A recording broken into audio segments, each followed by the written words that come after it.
Yo, what's going on, Dragon Ballers? Welcome back to another video. We are back with more set 16 reveals, and we will start today by talking about green. Today we'll do Beerus, probably tomorrow we'll do Champa.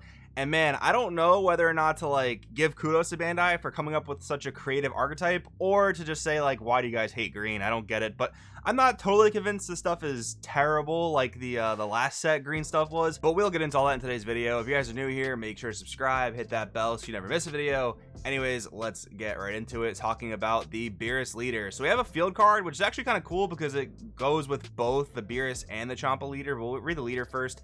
So Beerus, permanent. You start the game at 4 life. That's the first sentence you read and you're like, wow, this is pretty wild. This seems honestly pretty trash. But we know with like Red King Piccolo from, what was it, set 12 or 13 or so, that when they do that, they generally have a good reason for it. And the interesting thing here is that Beerus is a 15k leader unawakened and a 20k leader awakened. Not gonna lie, the first time I gave this entire archetype a read like a week or so ago, I completely missed the fact that he was 15k 20k, and when I realized that did make me think it's a lot better than it may be at first glance. But anyways, activate main, switch card to rest mode, draw 1 card. Additionally, if you have no battle cards in play, choose up to 1 green U7 card with energy cost of 2 or less in your hand and play it. So that's kind of the thing here. Beerus revolves around all of his U7 buddies. Champa revolves around all of his U6 guys. Awaken relies 3 or less, draw 2 cards, switch 20 of energy to active mode, and flip this card over. On the backside, this card attacks, draw 1. Additionally, if you have no battle cards in play, choose up to 1 green U7 with energy cost 2 or less in your hand and play it. Auto once per turn, Spirit Boost 1, and one of your battle cards attacks and KOs an opponent's battle card. Your opponent chooses 1 card in their hand and discards it. Okay, so the way this reads is very important because the field card also has a similar sentence. When one of your battle cards attacks and KOs an opponent's battle card.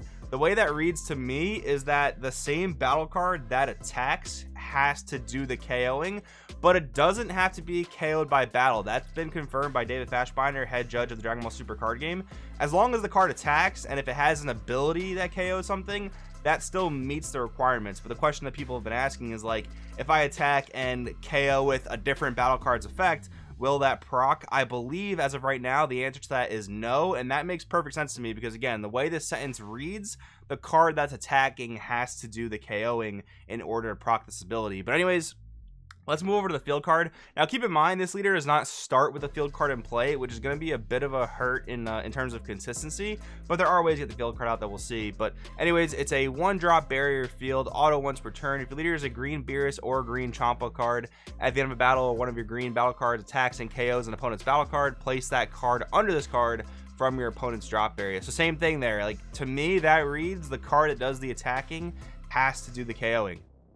Auto, if your leader is a green Beerus or green Champa card, and you switch this card to rest mode. When your opponent attacks, choose one of your green battle cards in rest mode with the same universe special trait as your leader, and switch target of the attack to that card. So once per turn, you get to basically turn one of your battle cards into a blocker. I wanted to say deadly defender, but it's not really deadly defender. It's more like a blocker, I guess, for 1 attack. Activate main if there are 5 or more cards owned by your opponent under this card, you win the game. Okay, so this is neat. Obviously, we have the crazy design of starting at really low life, being a 15k/20k leader, which is kind of cool because, you know, they're gods, they're supposed to be really powerful. And then you have an alternate win condition built into the field card. So all this is kind of interesting. Let's see what the rest of the deck has to offer. We have the Whis leader, Whis pre-fight preparations. We have a 1-drop 9k unison, empower green 3, which means it can gain 3 markers from a green unison previously played. Auto limit 1, if this card has 3 or more markers, when this card's played, your opponent chooses a card in their hand and discards it.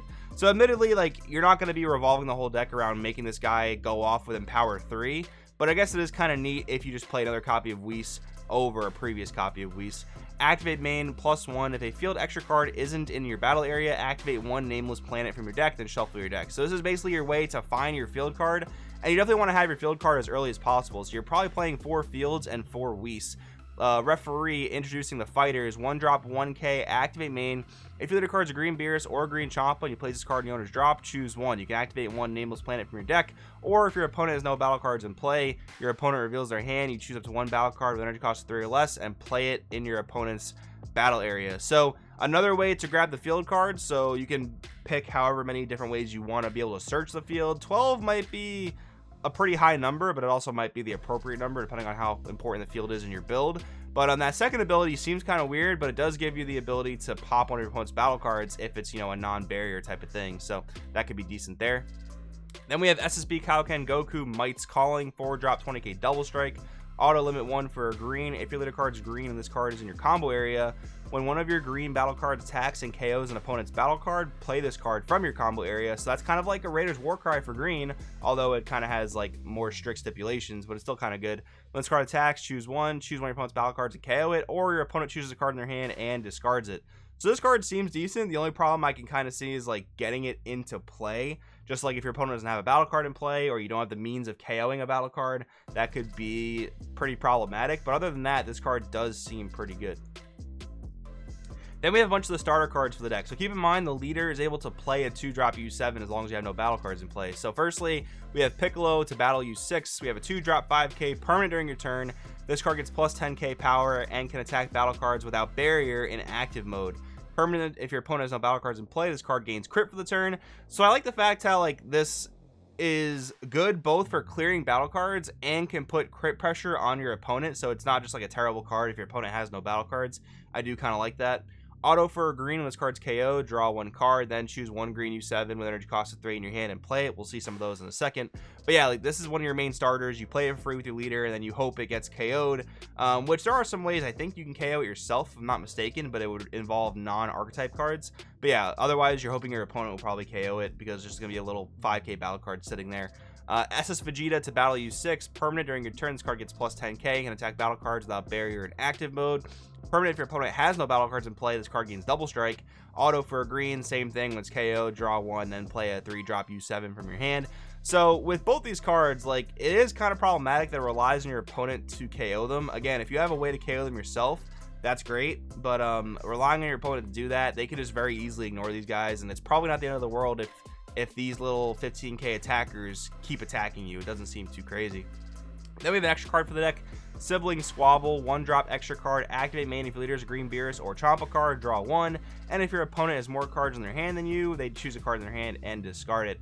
I don't think this will be a mainstay staple of the deck or anything, but I do think it's kind of neat that it's basically just a 1 energy replace itself and your opponent pitches one. Just helps build up some or replace some card disparity. That's not too bad.